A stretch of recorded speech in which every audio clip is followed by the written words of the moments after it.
Hello, wonderful people. I hope you're having a great start to your day. It is lovely here, not a cloud in the sky. I hope it's lovely where you are too. There are two young people whose channels I follow on YouTube. One is Chris Olives, I believe, and the other is I don't know how to say it, Podgy, I guess, Podgy. They're both really kind of awesome, I think. And, they seem totally awesome. So, I wanted to do a health check.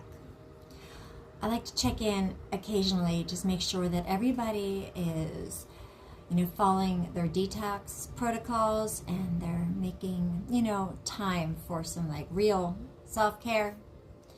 Because it is so easy to get caught up in the daily drive, and really forget to take care of yourself.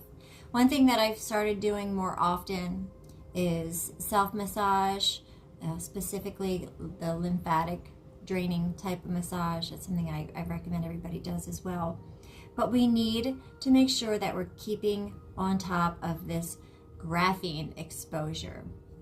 And if you don't know what I'm talking about, you have to go back and check out the videos I did on the hydro vulgaris and the graphene oxide and how they're putting it in, literally putting it in our food, spraying it in the skies, and in our beverages as well.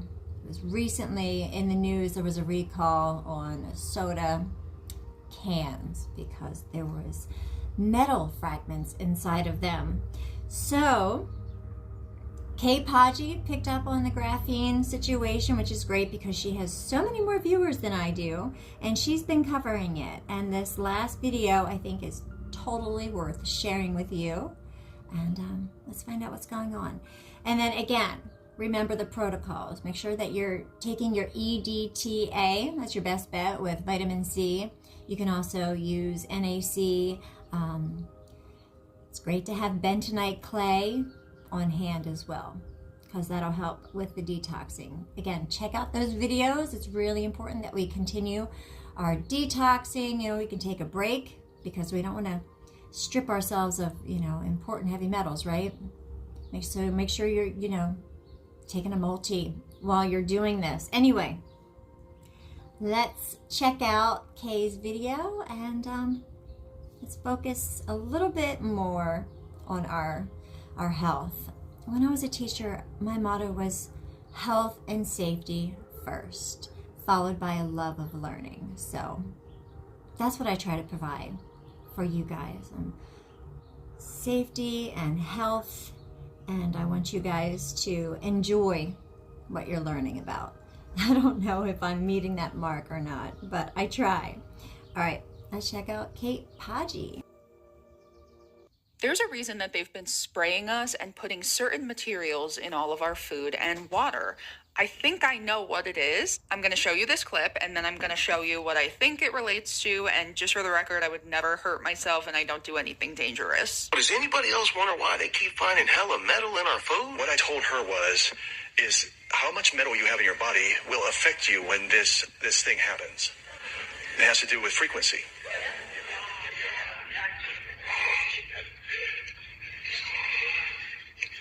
Okay, so that I stay safe and I can come back and I stay alive, I'll tell you something. I will give you a hint of what he showed me. It's going to happen. And you have to get rid of these metals in your body. And I know exactly how to do it very easily. If you want to do it fast and quick, it would be green drinks. Anything green, and the whole fiber thing, all that. I know. What I'm saying is there's something with chlorophyll that has to do with it matches. It's very close to your blood in its structure. That's all I'm going to say. Okay, so you have to have a carrier that will grab things and take them out of your body, okay? That's why I wanted her to speak to you about this. So, if you want to know what's going to happen, and it could happen tomorrow, it could happen, but they're going to say it's something else. You're going to have to do your own thinking about this. I don't want to get in trouble. But just stick a piece of foil in a microwave and picture that in your body.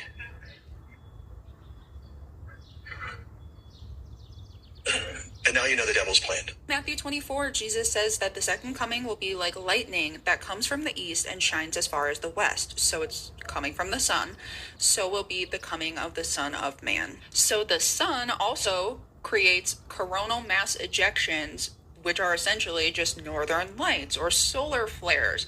You guys know how they keep saying that there's going to be a solar flare that puts the grid down. If you have strong discernment and you know the Bible, I would encourage you to start looking at these topics in the news, because they make it, in my opinion, super obvious.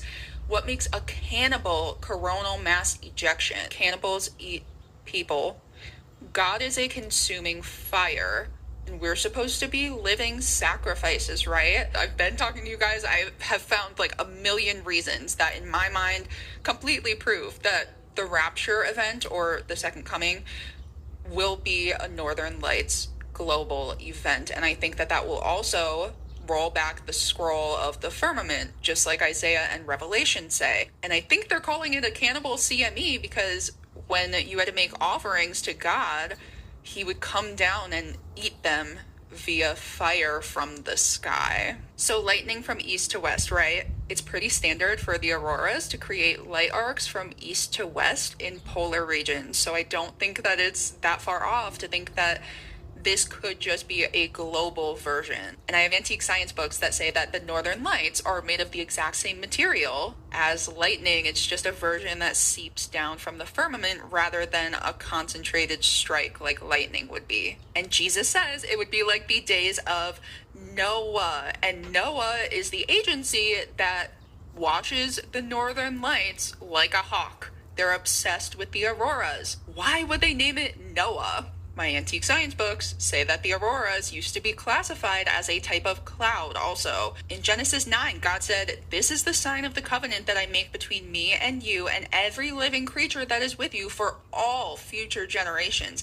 I have set my bow in the cloud, rainbow in the cloud, and it shall be a sign of the covenant between me and the earth. When I bring clouds over the earth and the bow is in the clouds, I will remember my covenant that is between me and you and every living creature of all flesh." So the reason that they're spraying and trying to stuff us all with these materials is because when this happens, it's either going to upgrade your DNA, and they're saying this openly, that's why I'm encouraging you guys to do your own research on it, or if you're full of parasites and it will literally break your DNA strands. So it's my belief that when we walk in unrepentant sin, we give legal grounds in the spiritual realm for parasites and therefore metals, because they're a combined package, to live and enter our system. When we repent, they're taken.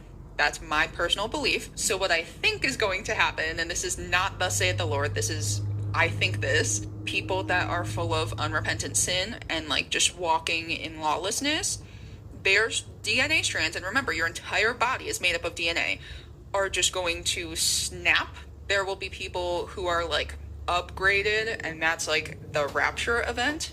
And then there's going to be people that are struck with leprosy or some form of like rapid cancer. And I think that's people that are like kind of repentant, like 1 foot in, 1 foot out. If you go back through the Old Testament as well as the Ethiopian Bible, it seems to point to lawlessness being the mark of the beast. I talked a lot about this in past videos, but King Uzziah had a censer in his hand, and when he got angry with the priest for correcting him, he broke out in leprosy on his forehead. And when you look into what they're saying about this, they also believe what I'm saying. I'm just giving you what I think is like the biblical version of this. Some people will get struck with disease. Some people will have their DNA upgraded, which I think it's like the rapture, just my opinion. And some people's DNA will break in a way where they themselves just break. And that's why the grid will go down, because the internet and AI, we're the batteries, guys. That's what the data centers are for. We power all of that stuff. So they need us. If a bunch of people, either their DNA snaps and then like others leave entirely, that's obviously going to put the grid down because it's leeching on our life force. I also found it really interesting that in that video, that guy said it could happen right now. It could happen in a few days. No one knows the day or hour. It's going to come out of nowhere. I've been completely obsessed with the auroras for years now, and I can tell you with certainty, they have not tracked them this closely ever up until the last 6 months. I don't know what's making them think that they need to track it this closely, but they're watching for it. And I know we all have been watching for it too, because the spirit is tapping on our shoulders. I always recommend doing a parasite and heavy metal cleanse. I have the link in my bio for what I use. But also, if you don't plan on like repenting and walking with Jesus, there's not really a point, because it's just going to come back worse. So this isn't about asceticism. This is about preparing for what's coming and the coming deception, because they're obviously going to say that it's a solar flare or whatever nonsense they make up. It's the second coming. Now, I think that a lot of what she says kind of like goes along with what we discuss on this channel. She knows a lot more about the aurora than I do. She has seen things in the sky that I've never seen. But she definitely has very interesting theories. Check out her page to find out more. Loosh. Do you remember the segment I did about the eyeballs? It was about like tech and AI, and we got into the eyes and discernment, and natural blue light in the morning is good for your eyes. It promotes discernment. And artificial blue light, just like everything else that they manufacture that's based off of what God created, their version of it is bastardized and harmful. So artificial blue light is bad for our eyes. And what the science tells us is that it has an effect on our eyeballs, that it makes our eyeballs misshapen. It elongates them. And to me, and they explain to you why this phenomenon happens. I just don't know if I'm buying it, because to me it seems like, okay, well, is it pulling? Is there like a constant pulling? They call it more like eye strain, right? But is there a physical pulling from the device out of our eyes? And it seems to be what she believes too. So I think that that's really interesting, because she's coming from a different angle. But again, with the graphene, it's really important. Watch my video, please, because I do discuss the greens, especially chlorella and all kinds of really, really good Easter eggs. So please check it out, because we need to be prepared, not just spiritually, emotionally, but physically. We have to get this crap out of our bodies before it does severe or irreparable harm to us and our kids. So kids can have the bentonite clay. It's just infrequent. I think I have my kids drink a cup of it, on the weekend. Just have them drink a cup on the weekend, just to start, to get them used to it. And follow the instructions, please. Can't use metal, like stirring it, or a metal cup or anything. Okay? Anyway, it's really important that we keep up with our health, make sure that we're taking care of ourselves so that we can help take care of others as well, and share this information, because it isn't a coincidence that they're putting graphene oxide in everything. Also, graphene oxide, I believe, is the tech that they use in their military planes, or whatever these things are.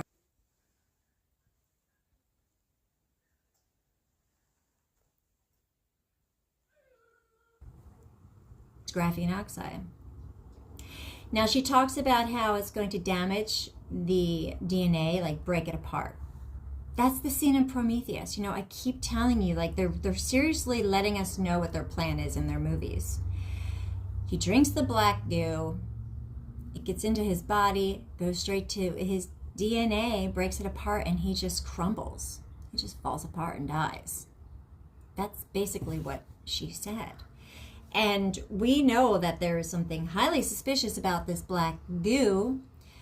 We have the Falkland Island Wars, and that whistleblower who claims that they got the black goo, the whole point of the war to begin with, brought it back to England, put it in the water supply. They have found mysterious black goo, and I cover these in previous videos, so check out my black goo Shoggoth video. I mean, it's a big part of our culture now. He's got his own little cartoon character presence online, and it's just ridiculous. But what kind of wrapped everything together for me was I believe it was a model or an actress who came forward about these freaky, demon freak celebrities in her industry and said that she refused to drink the black goo and do the other things required, and she got the hell out of there. Anyway, it's a thing. I think they also discovered it in Florida. Who knows what it is, though? Who knows what they're finding? So it's supposed to be sentient. I think it's graphene oxide. So if it's sentient, then it must be some kind of self-assembling thing, right? Anyway, that's what scientists claim they're putting in our bodies, in vaccines and in other ways as well, even possibly nanobots that they're spraying in the skies or putting in our beverages. Who knows? There's no way that we can know everything, but what we can know is how to protect ourselves from whatever it is that they're doing. And I think that it's starting to go a little bit more mainstream. Some of the things that we've been covering for months, I think the prayer certainly is helping. I think God is providing this information to a lot of people around the world, and it's starting to get out there, and I really think it's going to make a difference. I really do. And I hope that you can get yourself some EDTA. Maybe I can figure out how to go live, and like the first few people that sign in, maybe I can send over a bottle of EDTA or something like that, you know, because I know some people are struggling or I just need a little bit of help. I don't know. We got to figure out ways to help each other, and throwing around ideas is a great way to start.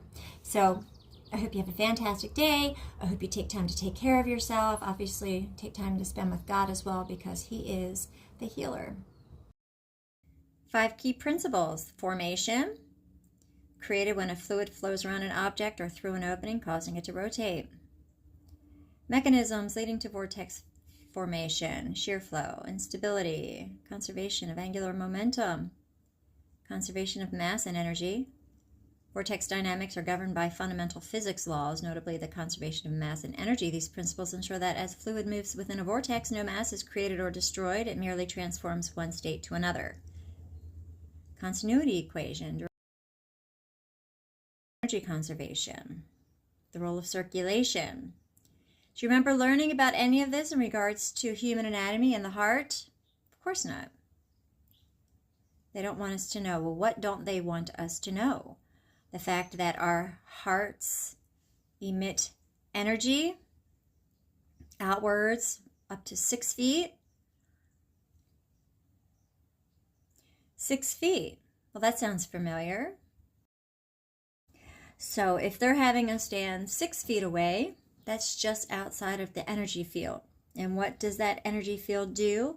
Well, according to science, the energy field emitted by the heart connects us to one another, emotionally, probably spiritually. I don't know. But it does say emotionally, as works with humans and animals, because we are all, I believe, is because we are all sentient beings. That's how God has connected us. That connection still exists. It's just a little bit different, obviously. What other vortexes exist in our bodies that could emit certain energy that has an equally interesting effect? Divine effect. I know that when we sing hymns, our hearts synchronize. I think that's very interesting, don't you think so? What else don't they want us to know? The human torus energy field and the heart as a vortex, not a pump. July 1st, 2025, by Dr. Stephen L. Robertson, developer of the somatosensory reset technique. Introduction. Modern science has made tremendous strides in understanding the human body, but some deeper truths are only beginning to be fully appreciated.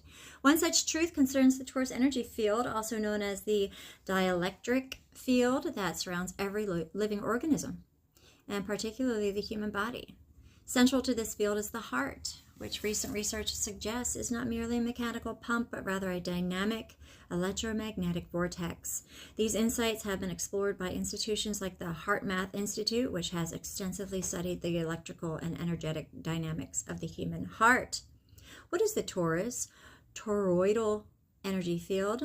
The torus is a self-sustaining donut-shaped energy structure that can be found throughout nature, from atoms to galaxies. In the human body, it describes the electromagnetic field that loops out from the heart around the body and back in again, creating a continual flow of energy and information.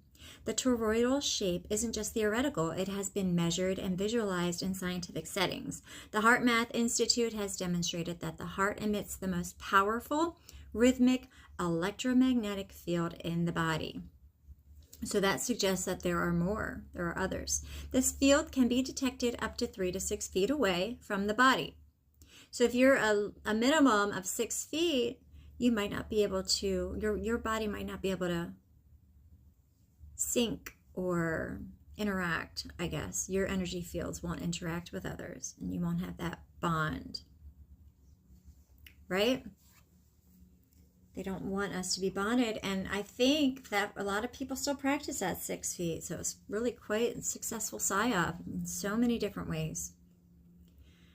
It is 100 times stronger electrically and up to 5,000 times stronger magnetically than the brain's field. Dielectric field, a more accurate description. The term dielectric refers to a non-conductive field that can store and separate electric charge, just like the space within a capacitor. The human body, especially the tissues and fluids around the heart and brain, behaves like a complex dielectric medium. The dielectric field in and around the body stores energy in subtle, nonlinear ways, shaping how cells communicate, how consciousness interfaces with biology, and how healing can occur. The torus and dielectric fields work hand in hand. Where the torus defines the shape and flow of the energy, the dielectric field governs how that energy is stored, exchanged, and felt. Wow. Kind of changes everything, doesn't it, friends? What else don't we know about our own bodies? Conventional medical understanding describes the heart as a pump that pushes blood through the body. However, this explanation falls short when we consider the heart's structure and electrical activity. Single twisted muscle band. Dr. Francisco Torrent Guasp, a Spanish cardiologist, discovered that the heart is not a 4-chambered pump, but rather a single continuous band of muscle that folds and twists into a figure 8 helical loop. When it contracts, it doesn't just push blood, it spirals it in a vortex motion. This changes the flow of the heart from a simple pump to a vortex generator. Hydrodynamic assistance. In a vortex model, the blood is not forced through the system, but by brute muscular contraction. Instead, the heart creates a pressure differential, allowing blood to move in spirals, a much more energy efficient system. The swirling motion of blood, called helical flow, and again with the helix, right? That is such an important shape that I don't think we're completely fully aware of because of this poor education system. It's just so much.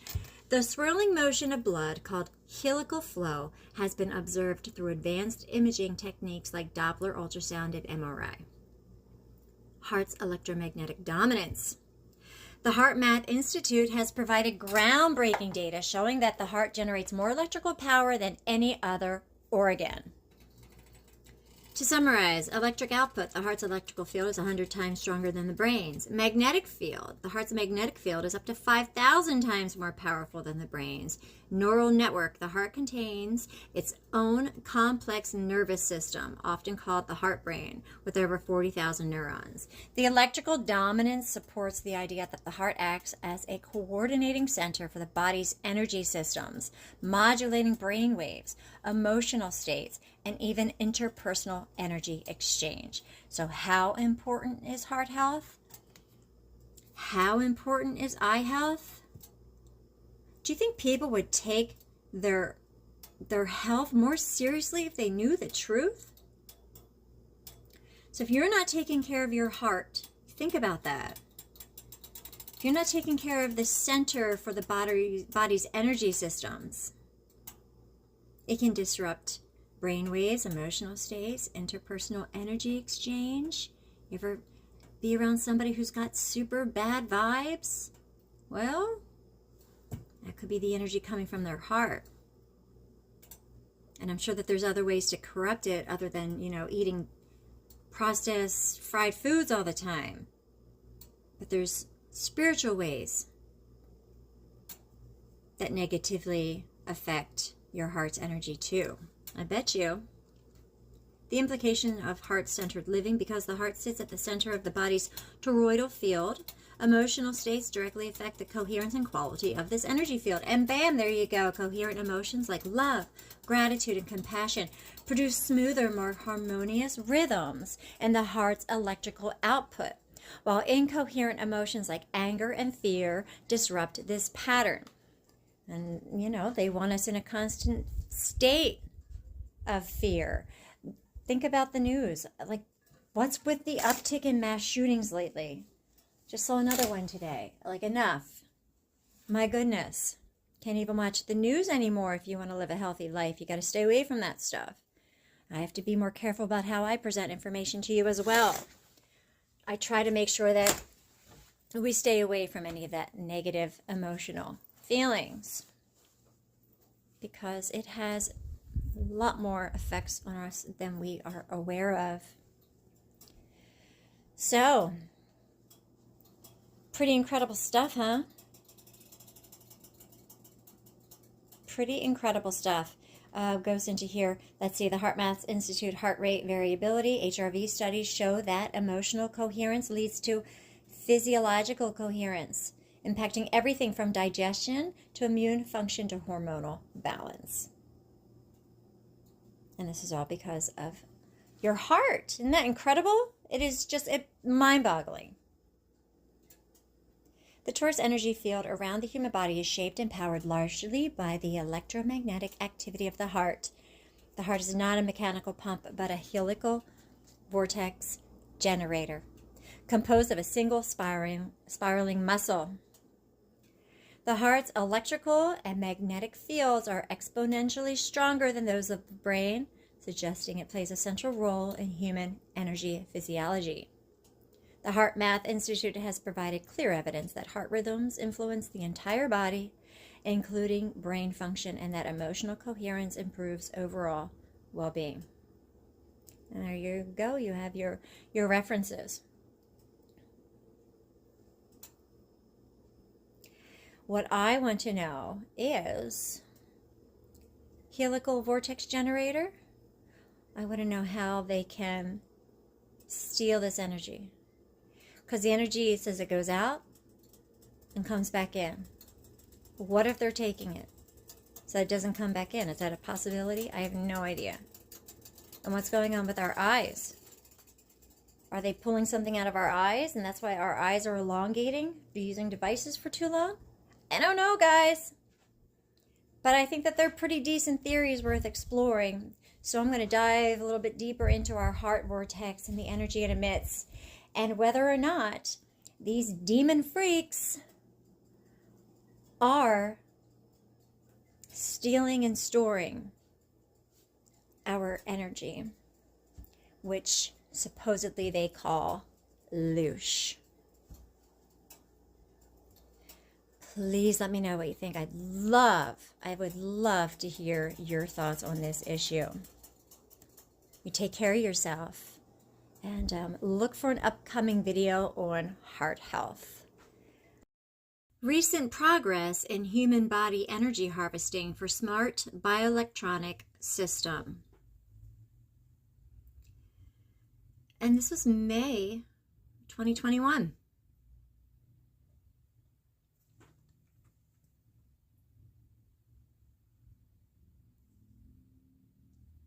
From every heartbeat to every footstep, human beings dissipate energy all the time.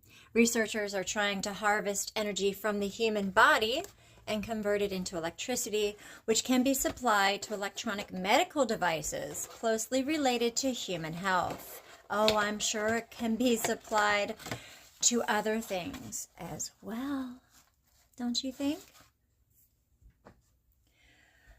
Remember, I keep saying they're doing something in these data centers that we're not aware of.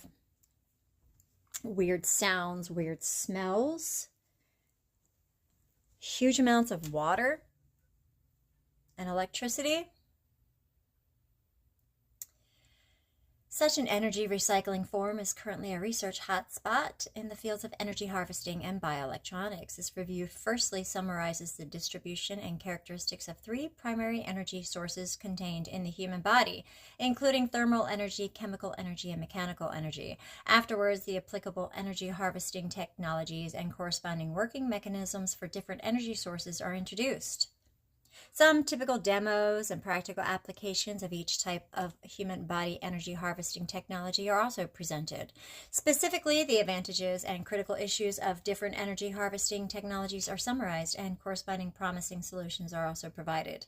Besides, the interaction strategies between various energy harvesting devices and the human body are summarized from the aspects of wearable and implantable applications. Finally, the concept of a self-powered closed-loop bioelectronic system is put forward for the first time, which organically combines portable electronic devices, implantable electronic medical devices, energy harvesting devices, and the human body. The prospect of symbiosis between the SCBS, and that is the self-powered closed-loop bioelectronic system, and the human body is provided. The demands and future development trends of the SCBS are also discussed. Keywords: energy harvester, human body, self-powered, closed-loop bioelectronic system. Introduction. Energy is the cornerstone of the development of human civilization. The contradiction between the ever-increasing demand for energy and the declining existing energy resources is a serious problem facing the world today. Furthermore, environmental pollution caused by the overuse of fossil energy is also increasing. Therefore, it is urgent to find and develop new energy sources which are sustainable and eco-friendly. Yep, they always have really, really good excuses for sucking us dry, right? If human energy could be harnessed properly, the benefits would be immeasurable in terms of the current global population base. But again, the energy is supposed to flow back inside of us. It's not supposed to be taken and stored somewhere. It's crazy. This is crazy. The fact that they are stating this in such a way, let's just keep going. Let's just keep going. It's just so crazy. Although scientists have devoted efforts for decades to exploring the possibilities of human body energy, current research on human body energy harvesting is still relatively rudimentary. I don't believe that for a second. Although such an output level is far from enough to meet people's daily electricity demand, the energy sources from the human body still have their potential application scenarios. And they're not going to tell us the truth here, so let's see. This review has made a comprehensive summary and analysis of recent progress in the human body energy harvesting. Firstly, the source and distribution of human body energy is summarized. The energy from the human body can be divided into thermal energy, chemical energy, and mechanical energy. Afterward, relevant energy harvesting technologies for different forms of human body energy are detailedly discussed from the aspects of working mechanisms, advantages, critical issues, and possible solutions. So, yeah, it certainly is a real thing, and the freak demons call it loosh. They call it loosh. Robert Monroe. We did a video about this a little while back, that dude that went on the Sean Ryan show. Remember, I think the title was something about like they're pushing the Scientology narrative.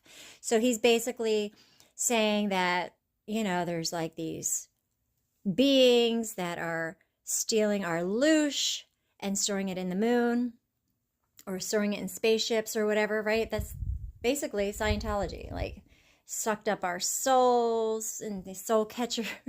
It's just, anyway, check out that video if you're a little confused as to what's going on. That'll help tie it all in. So you can read all this if you want. I mean, it's got to take it with a grain of salt, because we don't know what's true and what's lies. Thermal energy harvester.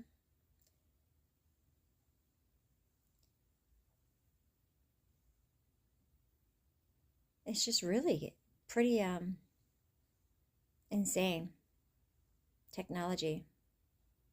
Thermal energy harvesting of the human.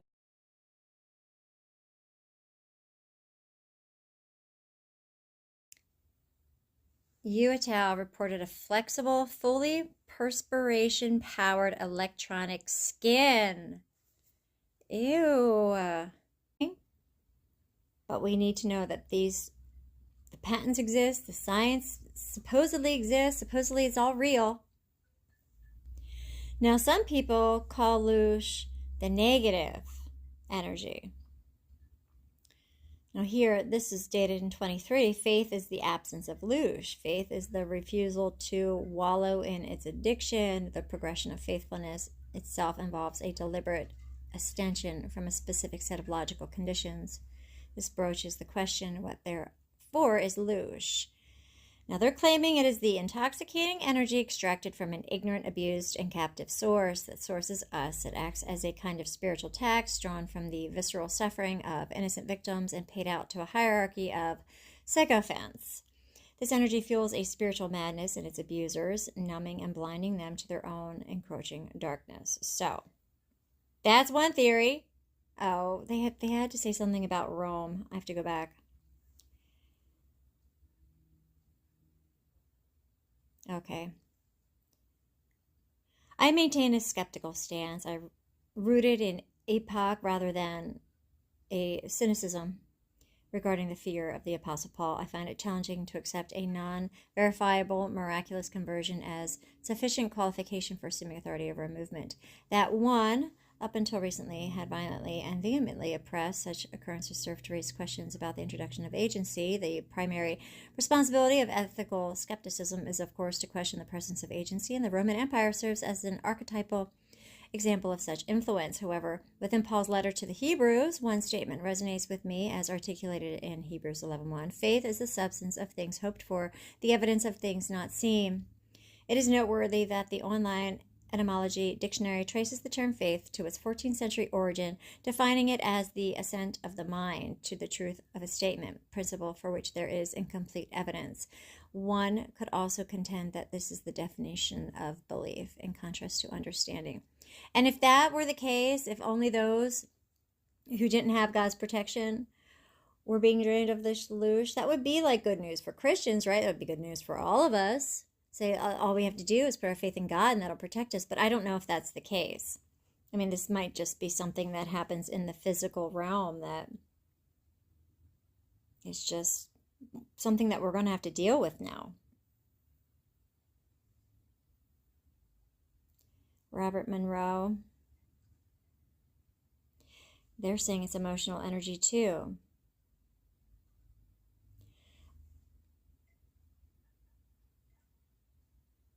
Term for the energy produced by human and animal suffering. So I guess loosh is a term coined for negative energy, but in reality, I think they're just stealing the energy emitted by the vortexes inside of our body, and primarily the heart, since that's producing most of the energy. I don't know that they can actually just take the energy, the negative energy. You know what I mean? Like, it's just, I don't know if I buy into all of this. But they do say that it changes the energy. Like, your emotional state changes the energy that's emitted from your heart. So maybe they are able to take that specific energy. Maybe that's the only type of energy that they want, because the other energy comes from God. The love and the gratefulness and the joy, those are all divine. So maybe they can harvest those, or maybe they don't get the benefits from those, which doesn't make any sense, but none of this makes sense to me. Energy is literal fuel, but are you aware of how your energy is being consumed? As a person becomes more aware during a spiritual awakening, it is natural to notice the power of one's attention. The direction of mental and physical energy we observe has significant impacts on reality. The same is true of emotional energy. The emotional energy is called loosh, coined by Robert Monroe, and he's super shady. Look at our video about this, guys. You'll learn about him. Emotional life force that is used to create. Loosh is emotional life force that is used to create. And it does make sense that they would want to steal this because they say Satan actually cannot create. They cannot create. That's why they just remake, rebrand, right? Reinvent. This life force energy can be utilized to create realities through it to consciously benefit the individual creating this loosh energy, or to be harvested by other beings feeding off it. Another way to see loosh is that it is manifestation mana. It is the nourishing substance that creates realities. Loosh is food for the cosmos, and we as humans are the conscious or unconscious chefs in the kitchen. From this food, realities can be created out of fear or love. Many people aware of loosh only know it in its fearful form, where beings prey upon the manifestation of fear, creations derived from greed, cruelty, scarcity, victimization, and more. In our unconscious state, this is exactly what happens.